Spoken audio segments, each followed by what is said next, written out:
If you pick a white ball, you're going to get $10,000. In front of you, there are 5 people who pick from bucket A, and then afterwards you saw that they picked the white ball. 5 other people picked bucket B. Afterwards, you saw that they got a red ball. Then the obvious choice was always just to pick bucket A because you want a white ball. So you picked bucket A and came out that it was a red ball. So you think about it, you question yourself, wait, in front of me everyone else got a white ball. Is it then the wrong choice to pick bucket A just because I have a red ball? Of course not. Statistics prove that it's very simply that you probably had 1 out of 6 chance to pick a red ball, and unfortunately you got it. So the next time you pick it, most likely you're going to get a white ball and increase your chances of success. So don't let the result of the situation affect your future choice. Actually go with the best chance of success as much as we can.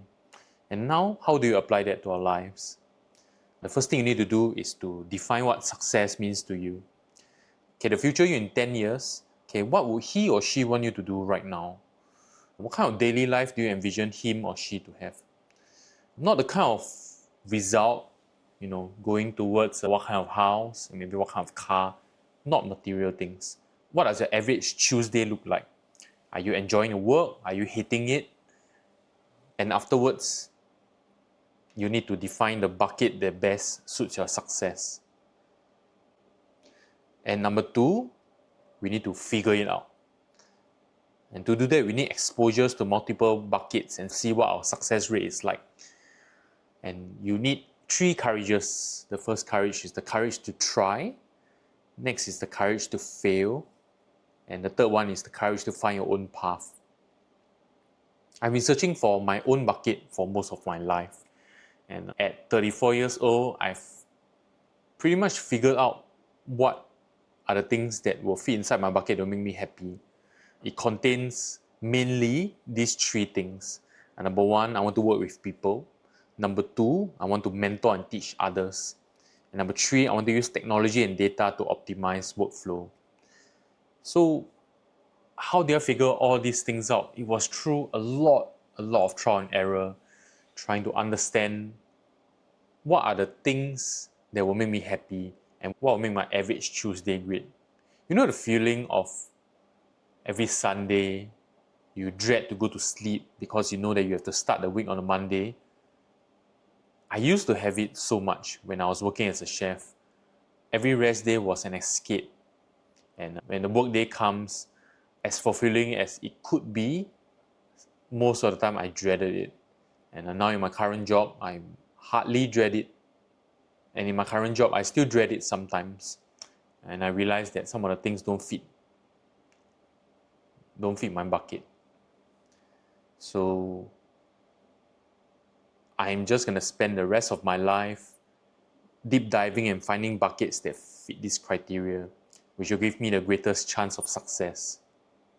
And number 3, that ultimately the chance of success lies in our own ability. The buckets I've listed are the buckets I've defined what it is, and I want to find jobs, careers, or friends that actually fit these buckets. And most of it comes down to competency. If I put you in my shoes, maybe you wouldn't succeed as much, even though the bucket sounds enticing.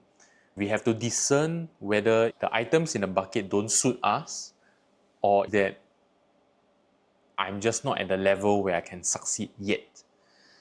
So we want to succeed in environments when other people drown. And the best way to do that is to find the cheapest and fastest way to try things out. I've learned about this open loop effect, or the Zeigarnik effect.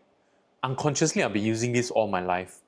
This effect describes the psychological tendency to remember incomplete or interrupted tasks more vividly than those that are finished. So I have grown up and want to do the laundry. I would just take a piece of clothing and put it on my bed. And with that, it made me uncomfortable. I cut whatever I was doing to do the laundry. And I've done that to a certain effect to my entire life, where I would try it out, ask for the opportunity, and just put my foot in. And once I'm in, all the fears would die off. And I will feel uncomfortable that I leave something open. So things you can do, if you want to be a chef, just go ask to work for free at a restaurant or just apply for any part-time job. The job doesn't really matter. What matters is you trying it and pushing yourself past your boundaries. And what you have learned is not cooking per se, but you have learned to just step out of your own comfort zone and to be confident you can do whatever you want to do and want to achieve.